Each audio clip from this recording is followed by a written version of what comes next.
Boa noite a todos. Sejam todos bem-vindos ao primeiro grupo de estudos de 2026 da Comunidade Brasil Jug Dev Java.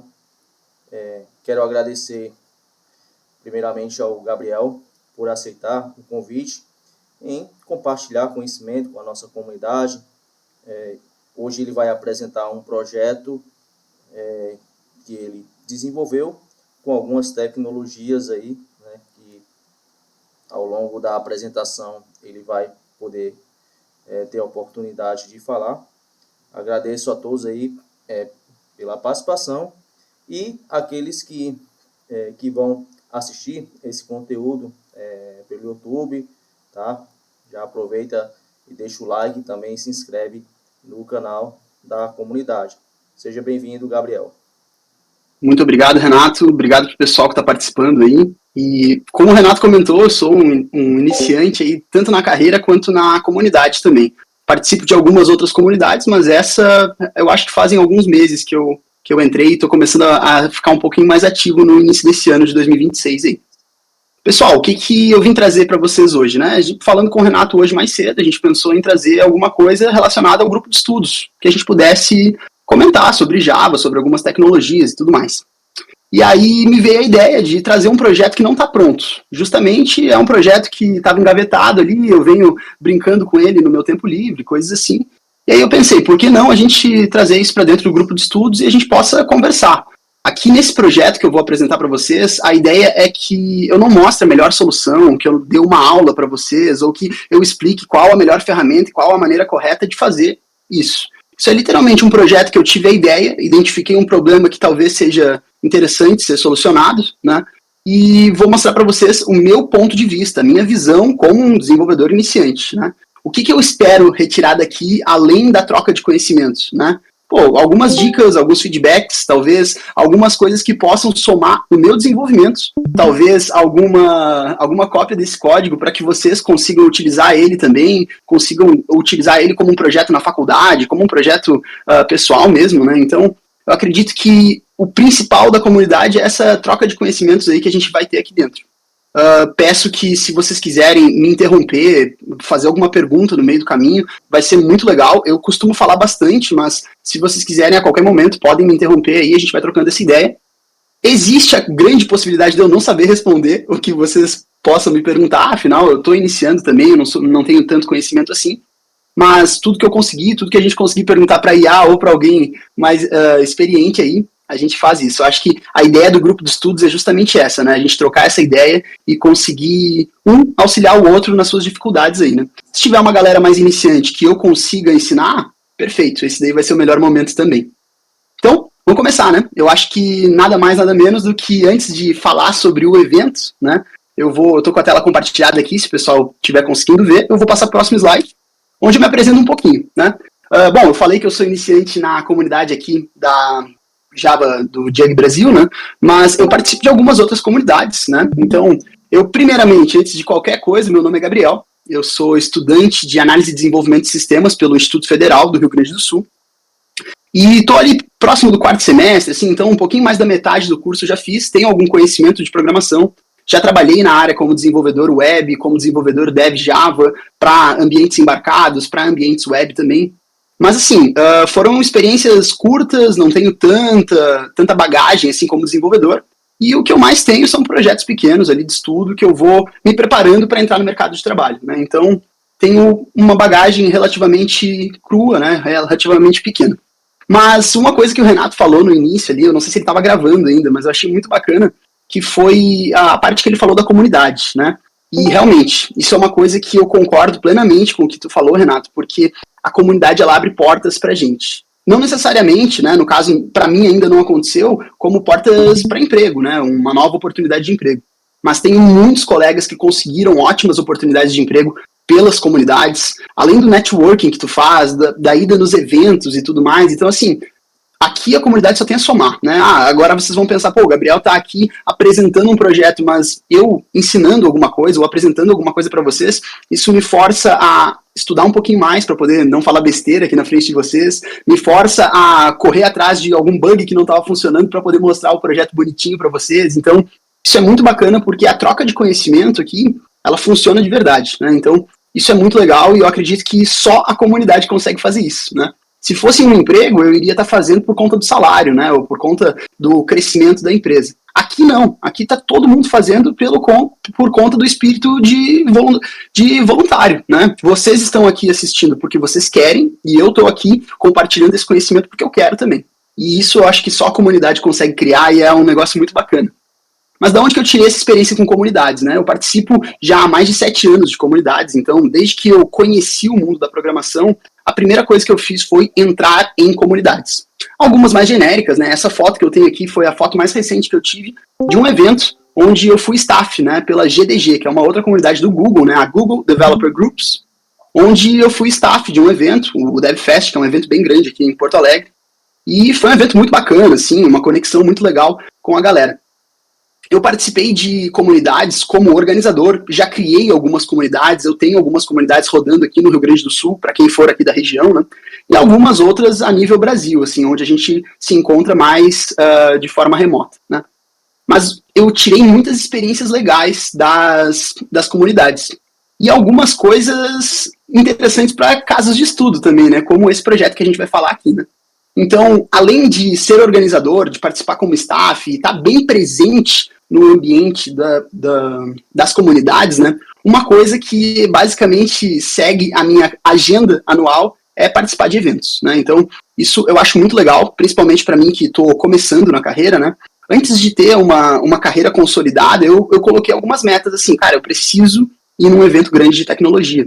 Eu preciso ver o que o mercado está falando, eu preciso ver o que os sêniors da área que eu quero seguir estão fazendo hoje, né? Então, a ideia de participar de eventos de tecnologia sempre foi uma vontade muito grande na minha vida, né? Então, sempre quando tem algum evento gratuito ou algum evento mais acessível, coisa assim que eu consigo participar presencialmente, eu já marco presença. Se é online, eu procuro participar também. Às vezes como ouvinte, às vezes sem participar muito, mas pelo menos assistindo, porque eu sei que a comunidade sempre vai ter alguma coisa para somar na minha carreira ali, né? E isso é muito legal, porque agora o próximo slide, ele faz uma conexão com isso, né?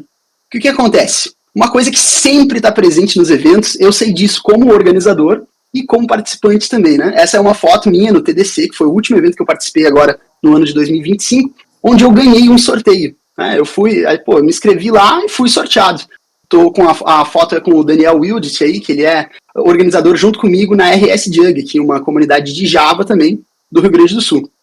E foi muito bacana porque eu já vinha com essa ideia, pensando de como que eu ia fazer isso, né, para organizar esse sistema, e aí no dia eu fui sorteado e ganhei um dos prêmios lá. E era sobre isso que eu queria conversar com vocês. É uma coisa que está muito presente dentro de eventos de tecnologia. E aqui eu coloquei alguns pontos importantes para o evento e para o participante.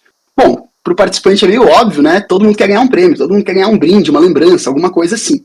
Então, participar de um sorteio é legal já por conta disso, porque o próprio nome diz, vocês têm sorte e podem ganhar algo. Mas por que é interessante para o restante das pessoas que fazem isso, né? Por que é interessante para mim como dono de um evento, porque existem alguns eventos privados, ou como organizador de um evento, dar brindes para as pessoas, né?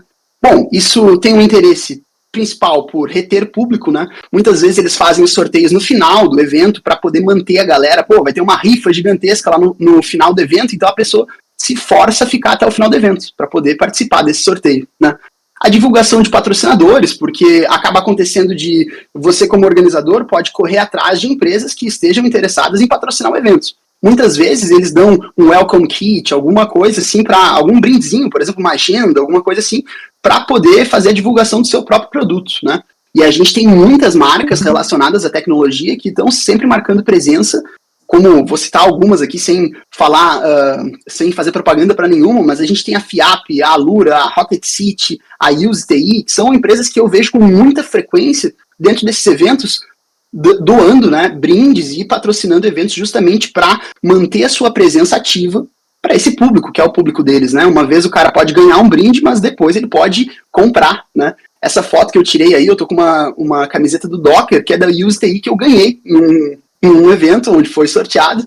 Depois eu comecei a gostar, não conhecia a empresa e comecei a comprar as minhas próprias camisas. Então, a partir de um sorteio, eu conheci a marca deles, conheci o produto, gostei do produto e virei cliente, né? Então, eu acho que isso é uma moeda uma faca de dois gumes, como a gente fala, né? Ela é interessante tanto para quem dá o presente, para quem investe e para quem recebe também.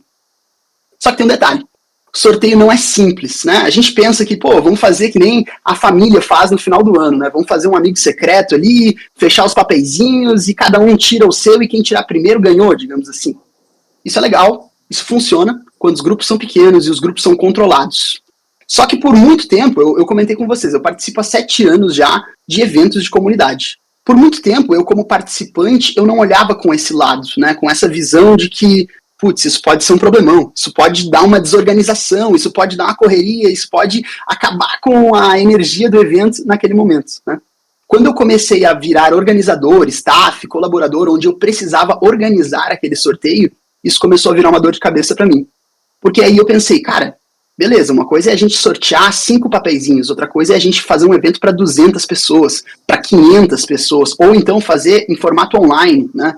Que aí a gente não tem como retirar os papeizinhos na mão, e isso começa a ficar bem complicado. Então, se a gente fizer o sorteio errado, ele pode não funcionar direito. Mas isso é uma coisa que eu estou falando para vocês e a gente já tem a solução há muito tempo, né? O problema não é o sorteio, a gente encontra sorteadores online com muita facilidade na internet e ótimos sorteadores. Ou seja, essa solução ela não é inovadora. Se vocês derem um Google agora, sorteador de nome, sorteador online, vocês vão encontrar inúmeras empresas que fazem isso e fornecem o serviço gratuitamente.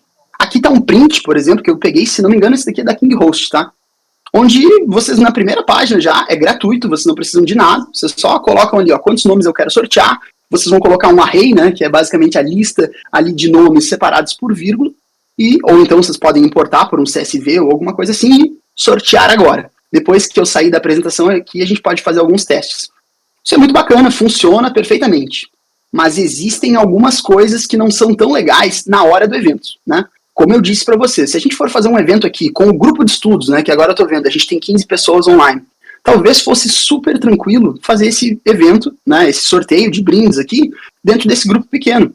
Porque eu ia perder alguns minutinhos aqui para escrever o nome completo de todos aqui, e aí eu ia clicar em sortear e a gente ia conseguir fazer 15 sorteios tranquilamente, não ia dar muito problema. Agora pensem comigo num evento um pouco maior, de 1000 pessoas. Seria muito complicado eu digitar 1000 nomes sem errar, né? E sem ter nenhum problema ali na hora. Mas aí vocês estão pensando, não, Gabriel, você não precisa digitar os 1000 nomes, você pode importar de algum lugar, assim como essa própria ferramenta tem uma função para importar um CSV. Beleza, vamos por partes então. As coisas que eu anotei aqui foram justamente isso, né? As ferramentas, elas são genéricas. Elas não são pensadas, por exemplo, em eventos de tecnologia. Elas têm que ser o mais genérico possível, porque o desenvolvedor, quem fez essa ferramenta aqui, ele não fez pensando em algo específico como a gente está conversando aqui. Ele fez pensando que alguém talvez vai precisar sortear, a função está aqui, o app funciona, beleza, entreguei o produto, né? Existem algumas outras coisas. Esses sites, muitas vezes, como a gente está usando a forma gratuita, eles têm anúncio. O cara tem que ganhar o dinheiro dele, a empresa que fez aquilo lá tem que ganhar o dinheiro dela. Muitas delas entopem de anúncio. E isso não é um problema, isso não é um crime nem nada. Mas a experiência, como eu tinha dito no outro slide, a experiência do evento, ela acaba sendo um pouco afetada por isso. Eu já vi inúmeras vezes a gente parado lá com o host, né? Um cara famoso, às vezes, precisa sair no final do evento para pegar o avião dele, para voltar para a cidade dele. O cara lá esperado 5 minutos, às vezes 10 minutos parado no palco, esperando o anúncio terminar de carregar, sabe? Ou esperando o nome sorteado subir no palco. Então, assim, é um momento muito legal de fazer o sorteio, é um momento que todo mundo gosta de participar, mas a experiência pode ser comprometida por conta de falta de organização, né? Então, os sorteios, eles não podem ser demorados, isso eu já vi e já puxaram a minha orelha muitas vezes quando organizava eventos, né? Que era justamente, Gabriel, você tem 5 minutos para fazer o sorteio desses brindes, depois a gente já tem que fazer o restante da programação, né? Tem que fazer o encerramento do evento, tem que liberar, tem que entregar a sala, né? Porque muitas vezes você está fazendo um evento, você alugou a sala por um determinado tempo, como sorteia no final do dia, às vezes acaba que é tudo muito corrido também. Beleza, levantei alguns pontos e alguns problemas para a gente resolver com ferramentas genéricas que existem hoje. Acredito que eu já tenha conseguido convencer vocês que talvez seja interessante a gente ou aprender a usar essas ferramentas que já existem de uma forma mais inteligente, ou criar a nossa própria, né? E aí foi aí que eu comecei a pensar. nos primeiros momentos e nos primeiros eventos que eu participei, eu pensei, cara, eu só vou procurar uma ferramenta melhor, eu não preciso desenvolver uma, vai dar muito trabalho e tudo mais. E aí eu comecei a pensar, Gabriel, tu precisa ter portfólio, tu precisa começar a praticar alguma coisa, tu precisa estudar alguma coisa. E foi o momento que eu pensei, eu não achei nenhuma ferramenta que fosse realmente interessante, que suprisse todas as minhas necessidades. Isso não é um problema impossível de ser resolvido, e o melhor de tudo, é um problema que já foi resolvido de forma genérica por muitas empresas. Então eu consigo me basear, pegar exemplos, testar ferramentas que já funcionam e implementar com as minhas alterações, com as nossas ideias, a minha versão especial, digamos assim, que vai ser específica para o meu caso de uso.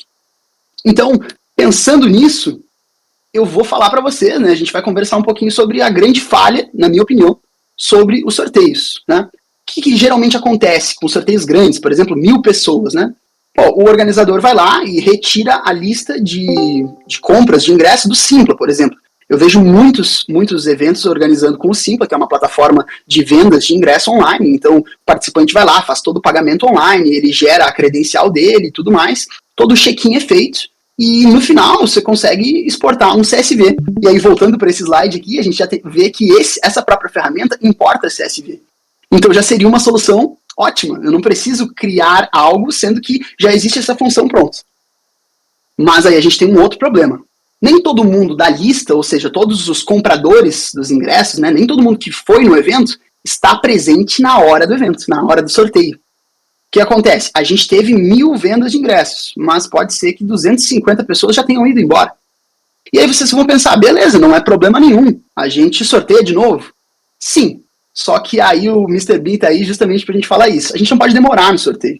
E aí muitas vezes você vai sortear 250 vezes, né, 250 nomes errados à toa. Você tá perdendo tempo. A pessoa que é importante, que tá ali no palco, tá esperando, sabe?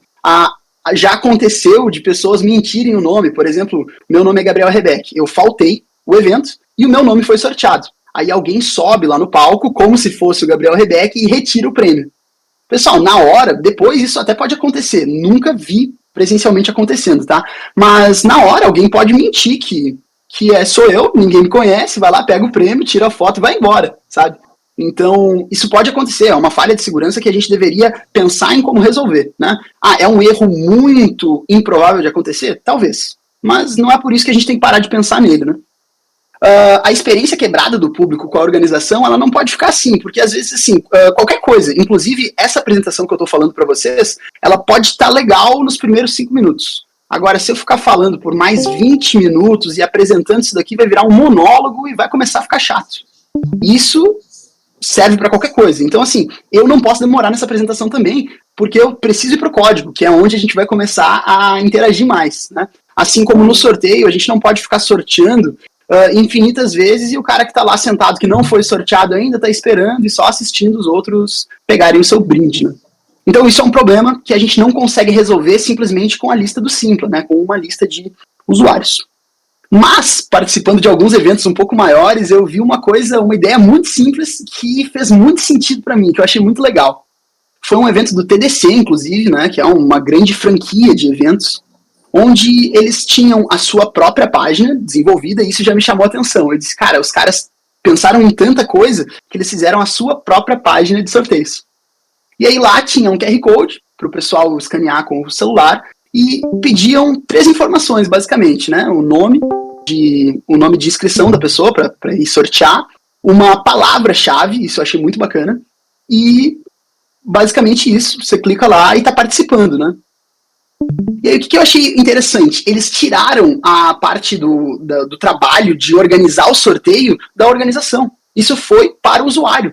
Porque agora sim, digamos que a gente o evento vendeu 1.000 ingressos, mas na hora do sorteio a gente só tem 500 participantes sentados lá vendo o sorteio. A gente vai botar o QR Code no slide e quem quiser participar vai escanear o QR Code e vai se inscrever. Quem não quiser participar não faz. Então isso fica uma livre escolha para quem quiser participar. Pô, quem está muito afim de ganhar o prêmio vai lá, vai se cadastrar rapidão e vai garantir a sua presença. Quem não quiser não vai fazer, quem não tiver como participar, enfim, né? Isso já exclui 2 problemas grandes que eu tinha citado. Um deles é a gente sortear pessoas que não estão presentes. Bom, se a pessoa não está presente, ela não vai conseguir se inscrever, ela não vai conseguir escanear o QR Code, então a gente já evita esse problema. Nossa lista fica só com pessoas que estão presentes e que querem participar, né? E aí, então, o lance da palavra-chave eu achei muito bacana, porque a plataforma ela pode ser reutilizada infinitas vezes. Porque é só eu criar uma nova palavra-chave para aquele sorteio, como, por exemplo, aqui eu coloquei a divulgação da palavra como Java 2026. No próximo evento, digamos que seja no próximo ano, vai ser Java 2027, ou vai ser Java Evento 3 2026, sabe? Vocês podem criar a palavra que vocês quiserem, e aí vocês passam isso como se fosse uma senha para o cara poder se inscrever. E isso é muito bacana porque essa palavra-chave lá na frente, ela vai virar um agrupador de usuários. Que aí com a parte da diagramação a gente entende um pouquinho melhor. Mas, basicamente, o que eu queria mostrar nesse slide aqui é que a gente conseguiu tirar, a gente não, né? Esse evento do TDC conseguiu tirar o trabalho de alguém ir lá e pegar essa lista de participantes do Simpla, por exemplo, e conseguiu passar só para as pessoas interessadas. Então, às vezes, uma mudancinha ali, um aperto de parafuso no lugar correto, faz toda a diferença. E isso foi o que desencadeou a minha vontade de desenvolver algo parecido. Eu disse, cara, essa ideia é muito legal. Talvez criando algo um pouquinho mais legal, funcione. Beleza. Só que aí existem as ideias mal implementadas. A gente vai falar um pouquinho sobre IHC agora, né, que é a interface humano-computador, por exemplo. Existem algumas plataformas como essa aqui, eu coloquei um print de um formulário de cadastro genérico, tá? Mas por que é interessante, né, a gente mostrar isso? Porque, vamos ser sinceros, pessoal, às vezes o prêmio que está sendo sorteado lá nem é tão interessante aí. Aí vocês têm que passar por uma tela gigantesca dessa, botar dados até dos pais de vocês para ganhar um adesivo, sabe? Isso eu já vi de colegas do meu lado, assim, que estavam se inscrevendo e diziam, pô, ele tá pedindo até meu RG para eu ganhar uma foto com o participante lá, não vou me inscrever, sabe? E aí muitas vezes o cara fica com preguiça ou desiste de participar, né? E isso não é interessante para ninguém. Nem para o cara que poderia ganhar um brinde, por mais simples que seja, nem pro evento, porque tem menos pessoas engajadas e menos pessoas interessadas, né? Então, isso acaba estragando toda a experiência daquele momento, né? Então, uma coisa que eu tirei como cerne também, que infelizmente não acontece nessas plataformas da internet, que é o seguinte, a gente não pode pegar tantas informações do usuário. A gente tem que ser o mais conciso possível. De preferência, se a gente puder não fazer o usuário criar uma conta, não fazer ele fazer login, check-in em 2 etapas, coisas assim, melhor ainda. Porque aí a gente faz com que a inscrição dele seja rápida e concisa. E aí a gente garante a participação dele no sorteio, que esse é o objetivo principal do sistema, né? Uma participação rápida e garantida de que vai dar tudo certo lá. Ah, mas a gente tem aquele interesse, por que, obviamente, né, para quem não percebeu ainda qual que seria a utilização desses dados, seriam para a gente poder fazer uma campanha de e-mail marketing, por exemplo, né? Então aqui eles estão capturando dados de nome completo, e-mail, telefone, e aí isso daí a gente chama na área do marketing, né, de captura de leads. Esses dados são de pessoas ativas dentro do evento que gostam muito de tecnologia. Aí pensem comigo, a gente tem 1.000 pessoas que preencheram esse formulário. O que vai ser muito interessante depois que o evento acabar? Eu passar uma newsletter para essas 1.000 pessoas que preencheram o formulário. Eu tenho a certeza de que essas 1.000 pessoas gostam de tecnologia, participam de eventos de tecnologia, estão interessadas em prêmios, em produtos que foram sorteados nesse sorteio, né? Então é uma lista de pessoas muito mais filtrada. É muito mais fácil do que eu sair panfletando na rua, procurando pessoas aleatórias que possam gostar dessas mesmas coisas que essas 1.000 pessoas já demonstraram interesse. Então, pro organizador do evento e para a empresa dona do evento, se for um evento particular, isso também é muito interessante, a captura de leads. Mas existe uma linha tênue que não pode ser quebrada, que é o lance assim, cara, ou você pede poucos dados, ou você corre o risco de perder todos os dados, porque daí o cara não se inscreve, né? Então isso é um erro que eu trouxe da internet também, que eu não gostaria de replicar aqui dentro. Vamos tentar ser o mais conciso possível para que a gente não perca a participação de pessoas por não querer preencher todo o formulário, né? E aí, então, basicamente, eu trouxe alguns pontos para a gente pensar, né? Alguns problemas que eu não resolvi eles ainda. O sistema foi desenvolvido em partes, eu comecei a fazer a API dele, mas tem algumas coisas aqui que eu ainda não pensei. E justamente seria nessa parte aqui que a gente poderia conversar como um grupo de estudos realmente. E pensar, pô, Gabriel, aí você está pensando tá viajando demais. Ou não, talvez você consiga resolver dessa maneira, fazendo assim, assado, né? Então isso seria muito legal a gente levantar essas perguntas no final lá, né? Então, basicamente aqui, pensando como que o produto e o sistema funcionaria, eu conseguiria dizer duas coisas. A IHC, né, que é a interface humano-computador, o usuário, tem que ser muito bem pensado. Porque, como eu já falei para vocês, ela pode ser um agravante gigantesco para que o usuário não utilize ela. Então, a gente tem que sempre pensar na melhor forma de que o usuário vai fazer para utilizar sem problema nenhum. A justiça no sorteio. Eu não posso negar para vocês, eu já fiz isso sem querer, né? Que foi o que acontece. Eu preenchi uma vez o sorteio, né? Me inscrevi uma vez no sorteio digital e preenchi novamente por erro. O sistema não funcionou, eu cliquei uma vez sem querer e eu achei que tinha clicado uma só e cliquei duas e não deu nenhum pop-up, nada na tela, mostrou para mim, eu achei que era a minha internet que estava lenta. O que aconteceu? Eu me cadastrei 5 vezes. E aí o que acontece? Isso é injusto com os outros participantes, porque eu tenho 5 chances de ganhar, né? Eu tenho 5 inscrições, enquanto uma pessoa que se cadastrou normalmente, ela teria uma inscrição apenas, né? Se a plataforma tivesse pensado que isso poderia acontecer, a gente poderia ter feito um erro, né? Uma requisição nula lá para que não fosse permitido o Gabriel, através do MAC address do meu celular, através do meu e-mail, através do meu CPF ou qualquer dado que eu peça, eu verifique e valide e diga assim, Gabriel, tu já tentou se inscrever uma vez e tu já está inscrito. Não precisa tentar te inscrever 4 vezes a mais, né? Uma só já é suficiente para que tu ganhe o prêmio ou não, que tu participe, né? Então, essa foi a primeira coisa que eu pensei. O usuário pode se inscrever várias vezes para ter mais chance de ganhar. Isso pode ser por vontade própria, ou seja, ele pode estar mal intencionado, ou isso pode ser sem querer, como aconteceu comigo, que por não ter nenhuma visão ali no front-end, eu acabei me inscrevendo mais vezes. Uma coisa que eu já ouvi falar, nunca presenciei, mas imagino que possa acontecer, é o usuário mentir, né, o nome para pegar o brinde, que foi o que eu comentei mais cedo, né? Às vezes a pessoa foi sorteada, não está lá ou demorou para levantar e foi uma outra pessoa no lugar dela e retirou o prêmio. Como é um evento que tem muitas pessoas vendo, muitas pessoas também não se conhecem, eu duvido que alguém vai fazer o cara crachar lá e vai pedir a sua identidade e dizer, não, peraí, me comprova que você é o Gabriel realmente, que você está vindo aqui pegar o prêmio correto, que você é o vencedor, né? Na grande maioria das vezes, o pessoal só recebe a primeira pessoa que subiu ali, tira foto e manda embora, sabe? Ganhou o brinde ali, tá tudo certo. Só que isso é um problema também, né? Por conta da gente não estar sendo justo no sorteio. E o lance principal do sistema é ninguém perder o tempo no sorteio. Tanto o organizador, que seria ele tendo que digitar a lista de nomes manualmente, tanto o participante. Ele não quer perder tempo num formulário gigante, ele não quer perder tempo tendo que passar 50 dados desnecessários dele e tudo mais, né? Então, esses são os 3 principais pilares que a gente deveria seguir aí para pensar em um sistema interessante, né? Para conseguir fazer a modelagem de um domínio legal.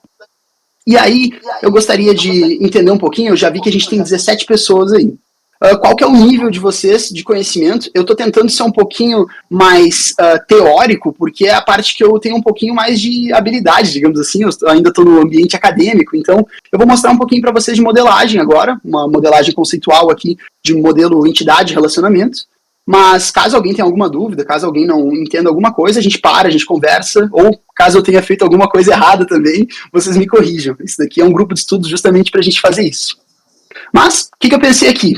Em primeiro momento, eu pensei em 4 entidades principais para a gente conseguir desenvolver isso de uma maneira legal, né? Então, esse aqui é um modelo mesclado, né, como a gente vê no ambiente de trabalho. No ambiente acadêmico, isso daqui está um pouco misturado, digamos assim, né? Esse daqui era para ser o modelo lógico, né, onde a gente já tem as foreign keys lá e tudo mais, mas ele tem um pouquinho do conceitual junto e um pouquinho do lógico, né? Esse daí é um modelo mais agrupado. Eu fiz pelo Lucidchart, que é uma plataforma bem bacana para fazer modelos relacionais aí.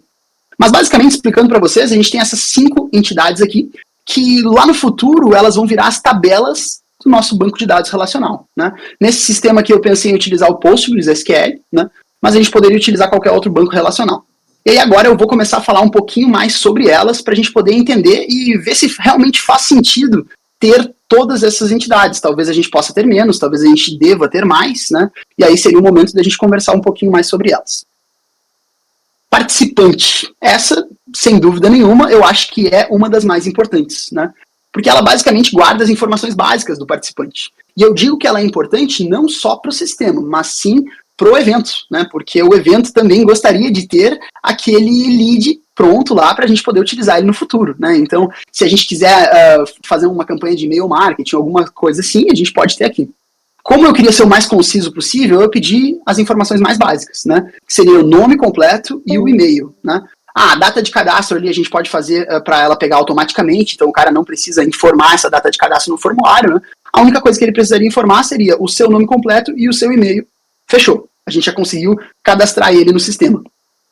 E aí o usuário não sabe que isso é uma coisa muito legal que eu penso na IHC, que é o seguinte, ele não precisa criar uma conta, sabe? Eu já participei de alguns sorteios online onde o usuário precisava criar sua conta, daí ele recebia um e-mail para validar aquele e-mail, para ver se o e-mail é válido realmente. Isso, em um ambiente mais robusto, seria o melhor dos mundos, né? Porque eu não posso pedir para um cara participar, sendo que ele não tem o e-mail dele válido, ele pegou um e-mail genérico, pegou aqueles geradores de e-mail temporário, sabe? Mas, fazendo isso no momento do evento, faz com que o cara não participe. Então, a gente vai precisar correr esse risco do cara colocar um e-mail falso ou um e-mail temporário para participar, né? Talvez, com alguma experiência maior do que a minha aí, a gente consiga burlar isso, mas eu não me preocupei muito com isso. Coloquei só o campo de e-mail ali, e se o cara colocar um e-mail temporário, a gente simplesmente perde aquele lead, mas a gente ganha dos outros, né? Então, é um erro que está calculado já. Beleza, o grupo de sorteio foi aquela jogada que eu vi do TDC lá que eu achei muito bacana, né? Então, basicamente, ele tem a keyword ali, que é a palavra-chave que vai nortear tudo. Basicamente, isso daqui é um grupo de palavras, né? Então, a gente tem aqui a palavra Java, por exemplo, é uma palavra. Então, sempre quando você for se inscrever lá, você vai colocar essas informações, o seu nome completo, o seu e-mail e a palavra, a senha que o pessoal colocou lá no slide. Aí você vai se inscrever. Se, por exemplo, 2 pessoas daqui do grupo se inscreverem com a palavra Java, elas participam do mesmo grupo. Se alguém se inscrever com a palavra Kotlin, ela participa de outro grupo diferente. E aí os sorteios são em grupos diferentes. Mas, basicamente, eu pensei que elas podem funcionar de 2 maneiras, né? No primeiro momento eu pensei assim, cara, eu vou fazer isso criado automaticamente, né? Eu faço uma requisição para a API e a API faz um select no banco de dados. Se a palavra digitada, né, a gente faz um camel case lá para ver se as palavras são diferentes, né, com maiúsculas e minúsculas, mas se a palavra digitada pelo usuário já existe no banco de dados, eu pego o ID dela lá, né, pego o referral group ali e já linko ela na inscrição do usuário. Se ela não existe, eu já crio ela automaticamente. Essa foi meu primeiro pensamento. Só que aí um professor meu comentando, ele disse, isso é um problema, talvez a gente tenha pessoas escrevendo errado, né? Pô, às vezes o cara tá com ansiedade ali, escreveu rápido, ou o corretor automático do celular dele escreveu rápido, ao invés de ser Java, ele colocou Javas com S, ou Javamos, qualquer derivado dessa palavra, e se inscreveu em um grupo errado. E aí ele, sem perceber, está participando de um grupo que não é o que ele gostaria de participar. E aí, por esse momento, a gente poderia criar uma outra lógica, onde o sorteio também poderia ser criado pelo administrador do evento. Então eu, Gabriel, como organizador do evento, eu vou criar as minhas palavras-chave, afinal eu sei quantos brindes eu tenho, então eu vou saber quantos sorteios a gente vai fazer. E aí eu vou criar, por exemplo, primeiro vai ser brinde 01, brinde 02, brinde 03, e aí eu vou passando essas palavras para o pessoal, aí eles vão se inscrevendo. Existem essas 2 maneiras de criar grupos aqui, nessa tabela relacional aqui. E aqui, a inscrição do sorteio, eu acho que seria a parte fundamental, é onde a magia acontece realmente. Que a gente pega os dados do participante, os dados do grupo e linka os dois, né? Obviamente aqui por ID, então a gente tem 2 foreign keys ali para poder identificar aquela inscrição. E aí o que é mais bacana disso? Porque lá no front-end o cara vai estar vendo uma coisa muito diferente do que acontece no back-end aqui, no nosso banco de dados. Porque no nosso banco de dados a gente está fazendo o preenchimento de 3 tabelas, que é a Participant, a Referral Group e a Referral Entry, aqui, que seria a nossa inscrição no sorteio. Mas, no front-end, o cara está preenchendo um formuláriozinho lá com 3 campos. Então, ele preenche o formulário, dá um envio lá e a gente já consegue fazer essa interação na API. Dessa maneira, a gente deixa o usuário com uma utilização da interface muito mais simples e a gente consegue fazer uma coisa um pouquinho mais robusta e mais organizada no back-end. Mas agora, como que seria esse fluxo da inscrição, né? Esse daqui foi o que eu comentei ali, né? A gente tem esses 3 campos e a API já reutiliza, né? Então, o que acontece? Ela vai receber a solicitação lá, por exemplo, com Gabriel, o e-mail gabriel@gmail.com e a senha Java, né? E aí ele vai fazer a primeira coisa, seria verificar se o participante já existe, né? Então, eu vou buscar através desse e-mail que ele me mandou, poderia ser o CPF, poderia ser qualquer outra coisa para a gente identificar como chave única, né? Eu vou verificar através desse e-mail se o gabriel@gmail já existe. Porque aí eu evito que ele escreva o nome dele 2 vezes, que ele, enfim, se duplique, né? Se ele já existe, eu pego o ID daquele usuário que já existe e coloco na nossa tabela de referral entry ali. Se ele não existe, eu crio. Faço um insert ali com as informações que ele me mandou na requisição e já crio o participante e coloco o ID dele na nossa tabela. E aí a mesma coisa acontece para o grupo, né? Isso, claro, pode ser uma configuração feita no sistema, mas eu posso já criar a palavra, se a palavra não existir, ou fazer um bloqueio para que mostre um pop-up na tela lá dizendo, ó, Gabriel, essa palavra que tu digitou não existe. Você precisa digitar corretamente, você precisa digitar de novo, ou solicitar para o administrador criar uma palavra nova, né? Então existem essas 2 possibilidades aí para que a gente barre o participante, que chame a atenção dele e diga, ó, você está fazendo coisa errada. Ou a gente permite ele se inscrever e aí ele se inscreve em um grupo diferente. Os valores, né, o valor antes do sorteio. Isso daqui é muito bacana porque só com essas 3 tabelas que eu apresentei até agora, a gente já consegue ter informações. Então, digamos que a gente tenha um sistema que vai ficar mostrando na tela lá. E isso era muito legal porque eles tinham uma função no TDC lá, que foi onde eu vi esse sistema mais ou menos funcionando, né, que eles tinham uma função de fazer a busca no banco de dados. Então eles puxavam todos os nomes de inscritos. Eles davam lá uns 5 minutos para o pessoal se inscrever, era o momento que eles estavam se inscrevendo, e nesse momento o banco de dados está fervendo lá, né? Está recebendo requisição a todo momento, fazendo insert a todo momento. Dali 5 minutos eles subiam ao palco de novo e diziam, ó, pessoal, a gente vai começar o sorteio agora, podemos começar? Alguém aí não se inscreveu ainda? Aí 2 pessoas lá levantavam a mão, eles esperavam mais alguns minutinhos, beleza, todos os inscritos, eles clicavam no botão, e aí o front-end buscava todas as inscrições daquela palavra. Carregava ali e já estava pronto para fazer os sorteios, né? E aí, nesse momento, a gente já consegue buscar isso com essas 3 entidades. Digamos que a nossa palavra seja Java-2026, ele já buscaria, por exemplo, 58 participantes inscritos. E aí a gente já consegue fazer o sorteio dentro desse grupo, né? Consultar a quantidade, verificar o engajamento em tempo real. Então a gente pode ver em qual horário, como a gente já tem a validação de data ali, a gente consegue verificar em qual foi o horário que as pessoas mais se inscreveram e tudo mais. Voltando agora para as nossas últimas 2 tabelas, a gente tem o próprio sorteio, né? Isso daqui seria basicamente o evento onde foi definido um vencedor, né? Então isso daqui representa o sorteio. E a gente tem as principais informações que seriam qual foi o grupo sorteado, e o grupo sorteado eu volto a dizer que é essa palavra, né? Então Java-2026 é um grupo, Kotlin-2026 seria outro grupo, né? Então aqui a gente vai ter o ID desse grupo, o draw type seria o tipo de sorteio, porque existem alguns sorteios que eles permitem o vencedor duplicado, né? Ou seja, dentro desses 58 participantes que a gente tem aqui, pode ser que o Gabriel ganhe 2 vezes, porque isso é literalmente sorte. O Gabriel pode estar mais sortudo naquele dia, ele pode ganhar 2 vezes. Mas, se vocês querem ser justos, e se vocês estão dando o mesmo brinde, muitas vezes o patrocinador, ele dá 50 brindes iguais, né? Não faria sentido o Gabriel ganhar 2 vezes, né? Então, às vezes, para poder alcançar mais pessoas, eles bloqueiam a duplicata. E aí, então, isso seria o tipo de sorteio. Nesse sorteio que o Gabriel venceu, ele era um sorteio que tinha duplicata ou não, né? A gente pode fazer essa brincadeira com alguns tipos de sorteio aí, é bem bacana, né?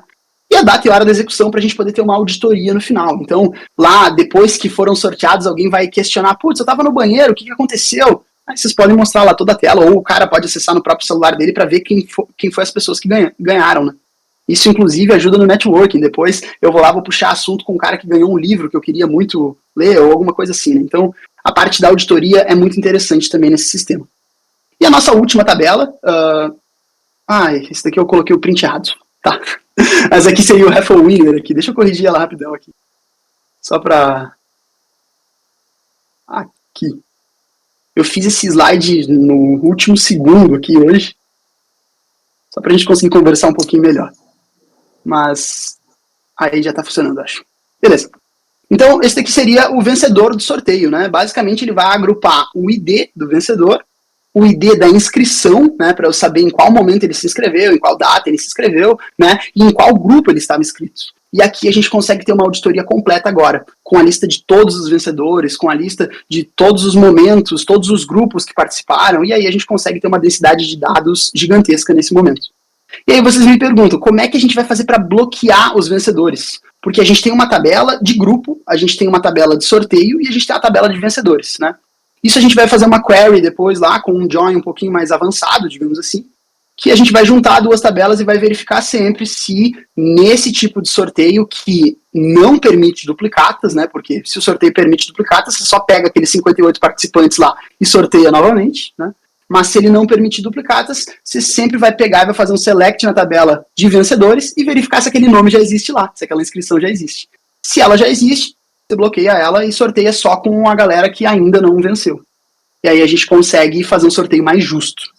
Pessoal, no momento, foi isso que eu pensei de apresentação. Eu acho que eu até me passei um pouquinho na fala aí, a gente ficou 40 minutos falando.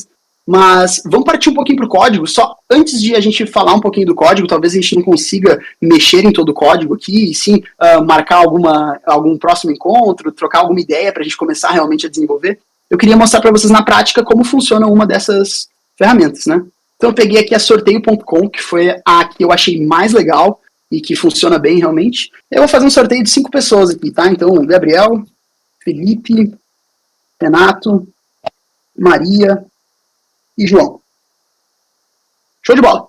Agora vocês já conseguiram perceber que se eu tivesse 1000 nomes aqui, isso demoraria muitos minutos, né? Claro que eu posso importar o CSV também. Aqui eu vou escolher quantos nomes serão sorteados por vez, por sorteio, né? Então naquele meu raffle draw lá a gente teria um número, por exemplo. Isso eu não coloquei na modelagem, mas isso seria uma coluna a mais que poderia ser adicionada. Essa daqui é a forma que eu marco o tipo de sorteio, então se eu quero repetir o nome ou não, né? E uma animação, que isso daqui é só questão de front-end, mesmo se ela vai demorar para mostrar o nome ou se ela vai mostrar na hora. Eu vou colocar o primeiro, eu vou tirar a animação e depois eu coloco só para vocês verem. Nesse primeiro momento, quando eu clico em sortear, ele já sorteou. O Renato foi o primeiro a vencer. E aí aqui ele já está trazendo os metadados também, né? Ele foi o primeiro resultado desse grupo. Antes, o grupo estava vazio. Agora, esse resultado, ele tem 5 participantes, mas ele já tem um vencedor. Então, como a gente não permite a duplicata, o próximo nome não pode ser o Renato. Então, antes da gente sortear, a gente vai buscar na tabela de vencedores, vai identificar que esse grupo já tem o Renato como vencedor, e a gente vai sortear agora só por 4 pessoas. Ou seja, o próximo nome certamente não vai ser o Renato. A gente tem a Maria, por exemplo.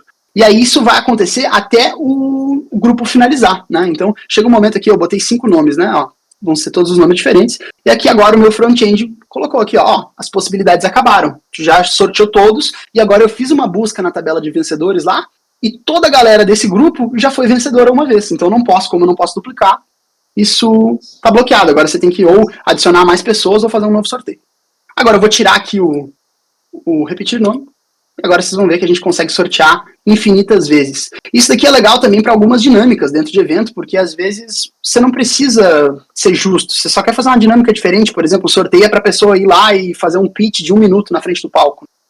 Então aqui a gente conseguiu sortear 11 vezes, e as pessoas se repetiram aqui, ó. O Felipe, ao meu ver, é a pessoa que mais apareceu, por exemplo. Não, o Gabriel aqui, certamente.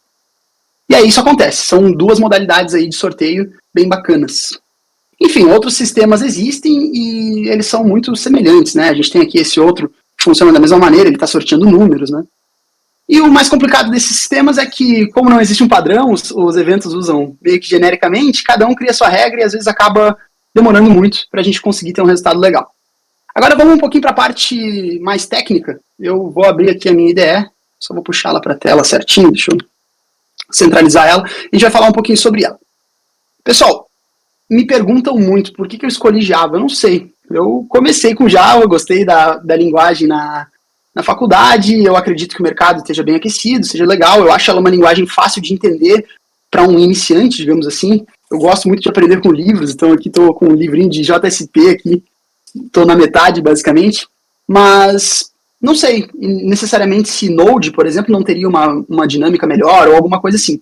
Eu acredito que o Java tem uma coisa muito legal que é a organização e a tipagem forte, né, que a gente consegue e muitas vezes precisa separar bem. E na minha visão, como iniciante, separar bem o projeto e criar várias classes e vários objetos bem determinados ficam mais fáceis de entender, eu não me perco tanto, né.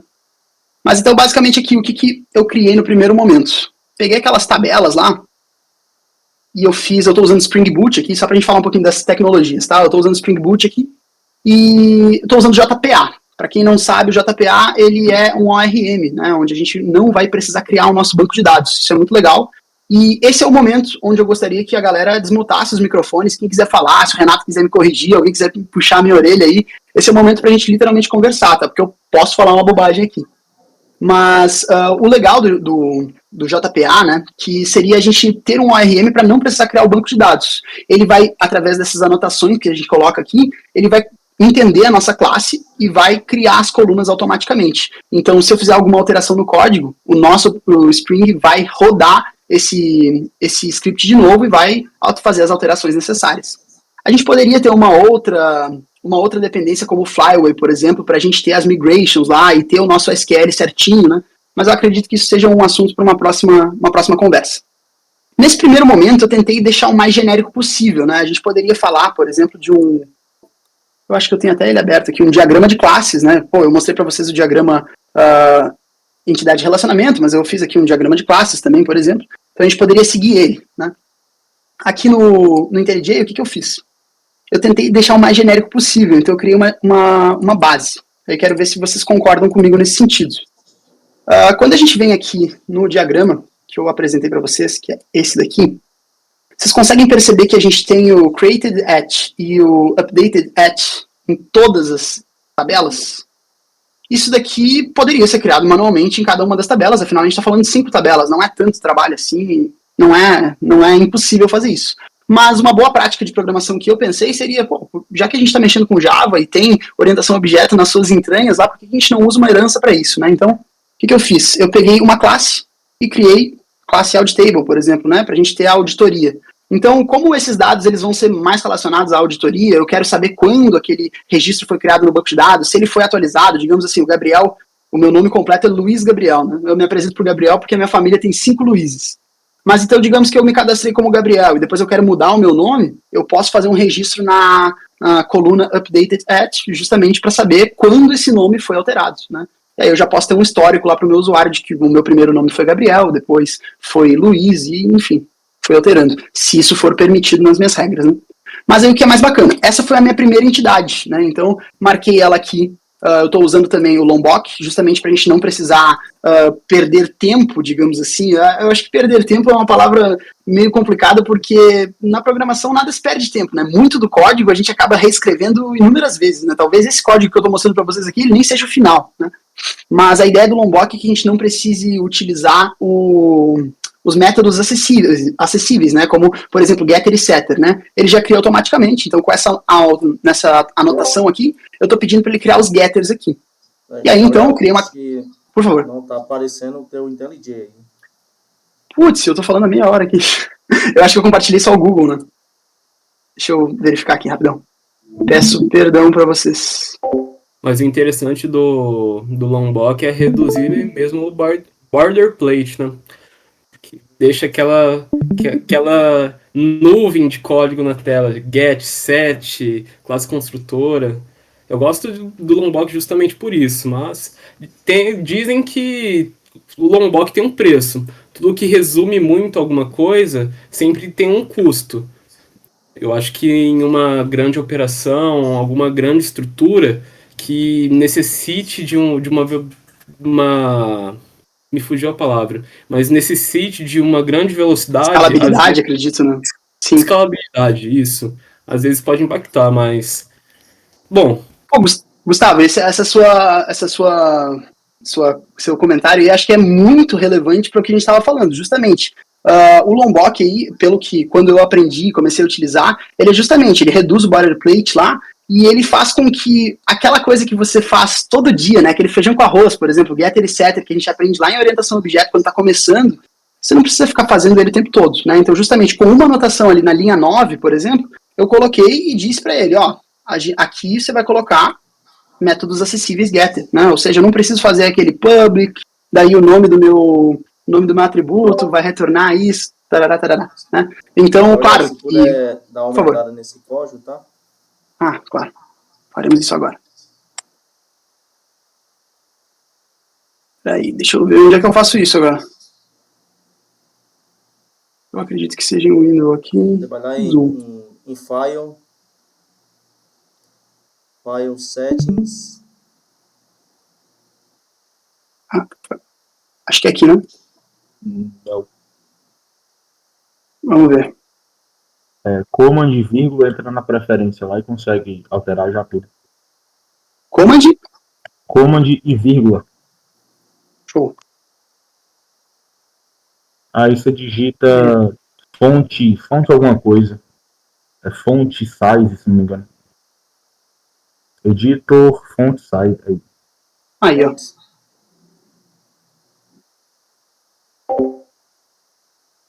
Na verdade, tem que ir lá no nome editor que tá aí pra baixo no lado esquerdo. Show. Aqui, Tem um acessibilidade. nome ali, ó. É General e embaixo fonte. Isso. Uhum. Isso. Vou colocar 20 aqui, eu acredito que seja interessante já. Perfeito. Ficou bom pra vocês aí? Bacana. Tá ótimo. Show de bola.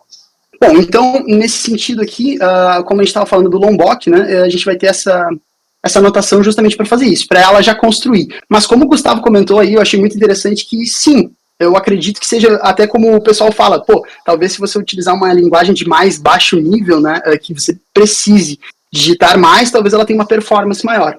Como o meu intuito aqui era literalmente aprender e não focar muito nas coisas que eu preciso ficar reescrevendo, às vezes eu vou até me dispersar disso, né? Eu preferi utilizar o Lombok justamente para não perder tempo com isso. Mas concordo muito contigo que a gente não necessariamente precisaria utilizar isso a todo momento. Certamente, essa anotação aqui, ela vai estar comendo algum pedaço do nosso processamento, porque ele, uma hora ou outra, vai ter que gerar um método acessível, né? Através dessa anotação. A anotação é só um açúcar sintático ali para facilitar a nossa vida. Mas beleza, então nessa classe aqui eu criei a base. Como eu identifiquei que isso daqui se repete em todas as entidades, não faria sentido eu não utilizar essa herança aqui, né? Então essa é a classe mãe, digamos assim. E aí, vindo para a participant aqui, por exemplo, ela é uma entidade que é uma classe, né, que vai estender a auditable. Então a gente já sabe que todas as classes que estendem a auditable, elas já têm aquelas duas colunas que se repetem a todo momento, né? E aí aqui, basicamente, é mais do mesmo do JPA, né? Eu estou utilizando as anotações aqui para a gente dizer qual é a coluna que vai ter o ID, essa daqui vai ser, por exemplo, já estou configurando aqui o nome dela no banco de dados e tudo mais. E aqui, então, eu criei o full name e o e-mail para a gente ter toda a coluna completa, a tabela completa lá. A gente já estendeu essa auditable aqui. E o mais bacana da auditable é que ela tem um pré-persist aqui, que é uma outra anotação do JPA, onde a gente está informando, porque foi aquele momento lá, pô, eu quero ter a coluna created at já com o valor, né, com a data de quando ela foi criada. Só que o usuário não tem que informar isso, seria ruim ele ficar informando, putz, eu estou criando meu usuário agora, né. Então eu peço para o JPA fazer isso, ó. Quando ele for criar, ele já informa o valor, ele já faz a injeção lá desse valor, que é o localDateTime.now, né, que é o método que retorna a data atual com o horário. Então, esse valor ele já vem preenchido na nossa tabela. Isso é bacana para a gente poder fazer logs, né? Muitas vezes a gente vai ter uma tabela de log lá de algum erro, de algum registro que aconteceu dentro do sistema, a gente já utiliza esse pré-persist aqui para poder já garantir que ele vai ter um valor quando for fazer o insert no banco de dados. Então, aqui seria basicamente a mesma coisa em todas as outras entidades, né? Eu estou fazendo só uma configuração aqui delas. Aqui o mais legal é que o enum type, ele poderia, como a gente só tem dois tipos, né? O enum type aqui, ele seria para o nosso tipo de sorteio, onde a gente bloqueia as duplicatas ou a gente permite ela, né? É literalmente um enum com dois valores. Isso poderia ser uma variável booleana. Mas por boa prática eu já coloquei um enumerador, porque no futuro, ou aqui no grupo mesmo, vocês podem dar novas ideias de novos tipos de sorteio. E aí seria só eu adicionar novas chaves. E isso não seria uma dor de cabeça para que lá na frente eu tenha que mudar essa infraestrutura de valor booleano que só tem dois valores para um enumerador que pode ter quantos valores eu quiser. Então aqui no RefolDraw a gente está utilizando ele, né? Ele vai se transformar numa string, mas como eu estou trabalhando sempre com o enumerador no código, pouco importa se ele é uma string, né? Aqui a gente vai trabalhar só com o enumerador e tá tudo certo. E aí, então, isso é a primeira pergunta que eu, como iniciante, faço para vocês, né? Por onde que vocês começam, né? Eu, por estar muito no ambiente acadêmico ainda, eu sempre tento começar num projeto, eu digo, agora vou começar um projeto novo. eu tento começar pelo teórico, né? Então, eu vou pela diagramação, eu estava até, inclusive, eu confesso para vocês que esse projeto não tinha nada feito, basicamente. Ele estava engatinhando, e aí, quando eu falei hoje com o Renato, a gente conversou um pouquinho, eu disse, tá, eu vou correr durante o dia para ter algo mais palpável para apresentar, né? Mas assim, o que eu estava fazendo? Eu comecei a fazer os casos de uso, né? Por exemplo, estava fazendo muita diagramação para conseguir entender o que eu realmente queria desenvolver. Eu acho que um dos meus maiores erros, e talvez isso seja um erro muito comum dos iniciantes, que é, quando tu não sabe direito por onde começar, tu vai por onde tu acha que é mais fácil, né? Na minha visão, o que parecia ser mais fácil seria começar por esse código aqui, que é literalmente fazer mais do mesmo. Vocês concordam comigo, né? Aqui eu estou criando 3 atributos, eu estou colocando algumas anotações ali, é bem facilzinho de fazer. O problema é que eu comecei por isso. E aí eu tive que reescrever umas 5 ou 6 vezes essas classes, porque eu criava sem lógica. E aí, na primeira inscrição, na primeira vez que eu criei o participant, por exemplo, eu não tinha grupo. E aí a keyword, ela era um atributo do participant. Aí depois eu entendi que talvez seja interessante a gente ter uma outra entidade chamada Raffle Group lá, para a gente conseguir separar essa lógica. Isso só foi possível enxergar na cabeça de um iniciante a partir do momento que eu fiz a diagramação, né? Então, essa parte aqui de trazer o exemplo para um ambiente um pouco mais generalista e mais visível foi bem interessante, né? Então, aqui eu estava pensando em como que, claro, não finalizei esse diagrama, né?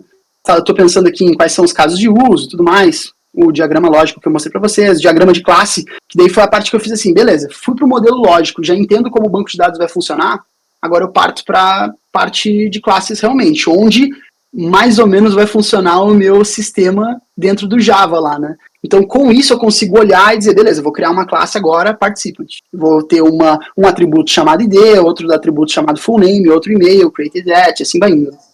Essa também é uma versão desatualizada dele. Mas, beleza, pessoal. Passando por isso aqui, eu tô vendo que a gente chegou no nosso limite oficial.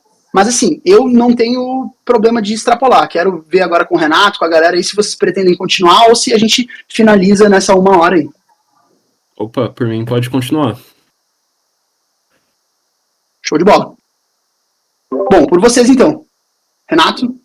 Aproveitando aí, vocês podem dar sugestões aí, né? Como o Gabriel falou aí, o que é que vocês utilizariam nesse projeto aí, como vocês começariam esse projeto, né? Eu vi aí algumas iniciativas bem interessantes aí, né, que você fez, Gabriel, utilizando diagrama de classe, né, o diagrama de a modelagem de dados ali também, interessante, né?